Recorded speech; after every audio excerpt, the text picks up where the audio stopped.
Baik, selamat pagi kepada seluruh hiring partner, kepada instruktur, serta rekan-rekan seperjuangan di batch 39 ini. Terima kasih atas waktunya untuk menonton video final project kami yang berjudul Squid Chat. Relasi dengan pelanggan tidak berakhir begitu saja setelah barang atau jasa atau sebuah informasi itu diterima oleh customer. Justru baru akan dimulai. Sebagian besar perusahaan atau instansi memiliki titik pusat untuk urusan after sales-nya. Namun teknologi sekarang memungkinkan untuk komunikasi jarak jauh. Customer service sekarang diciptakan untuk memberikan kenyamanan dan kepuasan kepada pelanggan. Namun ada beberapa masalah yang muncul ketika ada banyak customer yang membutuhkan layanan customer dalam satu waktu, tetapi layanan customer yang dituju itu tidak tersedia atau tidak memberikan respon kepada customer. Tentunya ini akan membuat ketidakpuasan pelanggan dan kekecewaan pelanggan. Berangkat dari masalah ini, maka tim kami membuat sebuah aplikasi yang bernama Squid Chat untuk menyelesaikan masalah ini. Baik, sebelum lanjut ke slide presentasi yang lain, izinkanlah tim kami untuk memperkenalkan dirinya. Nama saya Muhammad Anova Nurfaki. Saya di sini berperan sebagai full stack developer. Untuk background saya adalah IT. Nama saya Samuel Jega. Saya bekerja sebagai full stack developer dan background saya adalah IT. Nama saya Dede Budianto. Saya berperan sebagai backend developer. Background saya SMA. Nama saya Muhammad Ali Mashhuda. Saya di sini berperan sebagai front-end developer dan background saya IT. Oke, yang terakhir nama saya Nanda Hidunafi. Di sini saya berperan sebagai full stack developer. Background saya SMA.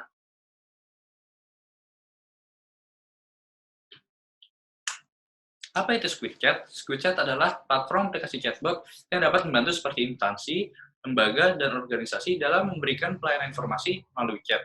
Nah, fitur utama dari Squid Chat ini sendiri adalah manajemen dari chatbot itu sendiri. Nah, sebelum melakukan demo, mari kita melakukan testing terlebih dahulu.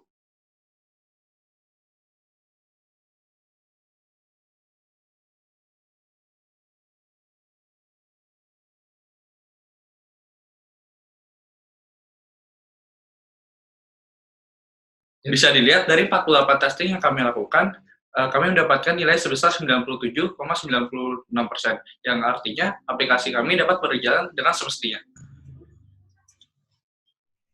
Oke teman-teman, jadi di sebelah kiri layar sudah ada mobile application-nya, dan di sebelah kanan layar sudah ada web application buat admin. Nah, di mobile application-nya sendiri ada dashboard, ada chat, dan ada profile. Nah, di dashboard sendiri sudah ada kategoris, dan ada beberapa kategoris yang bisa kita pilih untuk ngechat salah satu instansi yang ada di Squid Chat ini. Nah, kita coba masuk perkantoran. Nah, di sana sudah ada Hacktivate yang sudah mendaftar ke Squid Chat, itu Squid Chat ya. Nah, ketik selamat pagi.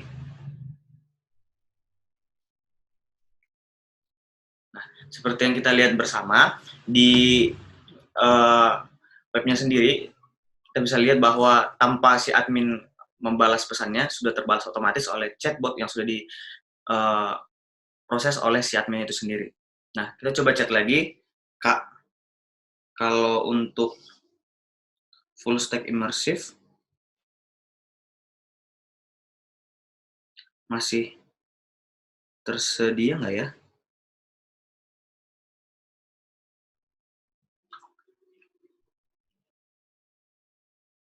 Nah, teman-teman, di sini kita bisa lihat juga secara langsung si bot akan merespon jawaban ini tanpa si admin mengetik atau membalas pertanyaan dari si user. Nanti coba lagi satu pertanyaan lagi.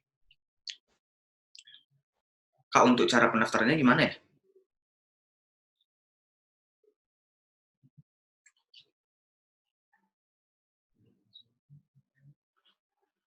Nah, kita bisa lihat bersama-sama bahwa setelah kita chat, tidak ada balasan dari admin itu sendiri. Itu dikarenakan semua proses dari pembalasan ini dilakukan manual oleh si admin. Maksudnya diproses oleh admin itu sendiri. Nah, kita akan mendemokan bagaimana cara processing di balik chatbot ini oleh admin. Masih baik, pada sisi admin dashboard, kami menyediakan 3 menu. Yang pertama adalah menu dashboard, yang kedua adalah menu engine chatbot, yang ketiga adalah menu collection. Kita kembali ke menu dashboard. Nah, di sini kami menyediakan yang pertama adalah statistiknya, yang kedua adalah live chat-nya itu sendiri. Nah, di sebelah sisi kirinya, di sini terdapat list-list customer, dan juga sebelah kanannya adalah live chat-nya itu sendiri. Nah, di sini saya akan menjelaskan, pada sisi kanan, tadi teman saya sudah mendemokan ketika menchat, ternyata engine chatbot-nya tidak membalas secara otomatis. Karena apa? Di sini kami belum mengkonfigurasi atau belum men-setup pertanyaan tersebut menjadi sebuah chatbot. Nah, di sini pada sisi kanan ada sebuah tombol untuk mengenerate bagaimana pertanyaan ini menjadikan kami suatu chatbot. Dan kami membalasnya di bawah sini. Oke. Itu untuk sisi dashboard-nya. Jadi, semua live chat ataupun chatbot yang bekerja akan tampil di sini. Yang kedua adalah, kita masuk ke menu engine chatbot. Di menu engine chatbot ini, kami bisa menambahkan beberapa chatbot yang bersifat statik maupun opsional. Kita lihat ketika kita buka tombol ini. Nah, di sini ada beberapa form. Yang pertama adalah form question dan juga form answer. Nah, untuk form question yang tadi, kita bisa buat sekiranya kata-kata baku apa yang memang nanti bisa ditanyakan oleh semua customer.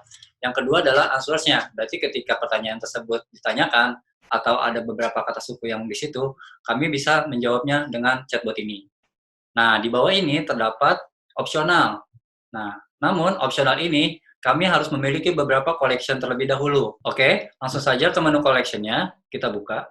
Di sini merupakan kumpulan-kumpulan kata kunci atau suku-suku kata yang mungkin nanti bisa menjadi sebuah opsional chatbot-nya itu sendiri. Saya sudah mendemokan di sini. Yang pertama itu seperti ada program.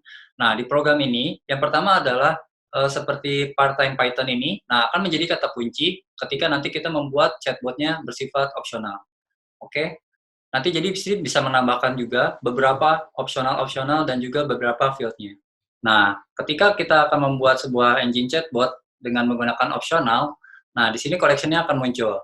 Yang tadi saya sudah mendemokan ketika kita buat program, di sini muncul program, field-nya adalah misalkan kita part-time Python, kemudian kita compare di sini, atau lebih besar dari atau kurang lebih dari atau sama dengan. Nah, di sini adalah bentuk value-nya.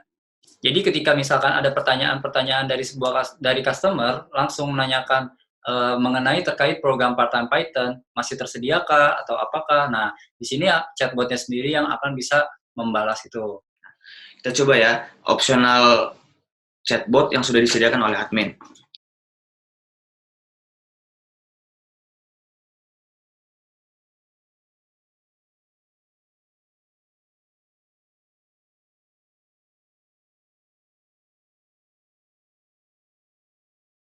Nah, seperti yang kita lihat di layar, bahwa opsional chatbot yang sudah disediakan oleh admin bisa direspon secara langsung oleh chatbotnya tanpa si admin mengetik-ngetik lagi.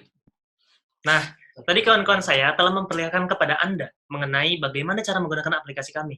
Sekarang, saya akan menjelaskan kepada Anda semua mengenai bagaimana sih sebenarnya proses kerja chatbot kami. Nah, hal pertama yang harus dilakukan dalam membuat chatbot adalah admin dipersilahkan untuk membuat template-nya berupa pertanyaan yang sekiranya akan ditanyakan oleh customer. Dan tentunya jawaban dari pertanyaan tersebut. Selain itu, admin dapat menambahkan opsional yang dapat menyesuaikan kerja bot dengan collection admin. Dari pertanyaan yang telah diinputkan oleh admin, maka sistem akan menetapkan kata kunci berupa kata dasar. Lalu, kata kunci tersebut akan diolah sedemikian rupa sehingga database berhasil mendapatkan semua sinonim kata kunci tersebut. Maka, selesai sudahlah proses pembuatan chatbot. Nah, lantas, bagaimana customer dapat menerima jawaban dari bot? Nah, proses ini dimulai ketika customer mengirimkan pesan kepada admin. Lalu, sistem akan kembali menetapkan kata kunci dari pertanyaan tersebut. Sama halnya ketika membuat chatbot, tiap-tiap kata kunci akan diolah sedemikian rupa sehingga database dapat mendapatkan sinonim dari kata kuncinya.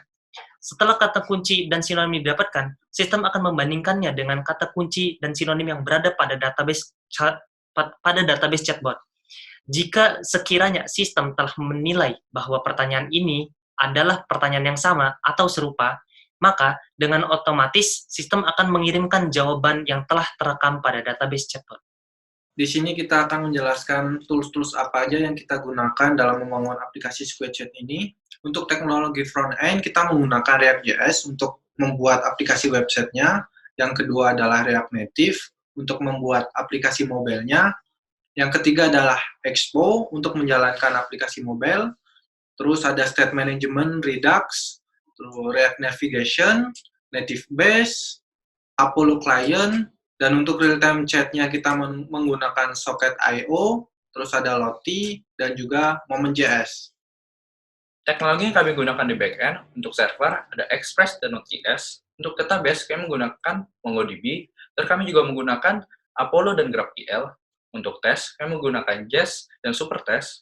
Untuk real-time kami menggunakan Socket.io. Untuk token kami menggunakan JWT, dan untuk text processing kami menggunakan Sastrawi, dan terakhir Slugify. Project SquidChat ini kami kerjakan dalam kurun waktu kurang lebih 5 hari. Sekian presentasi dari kami. Terima kasih.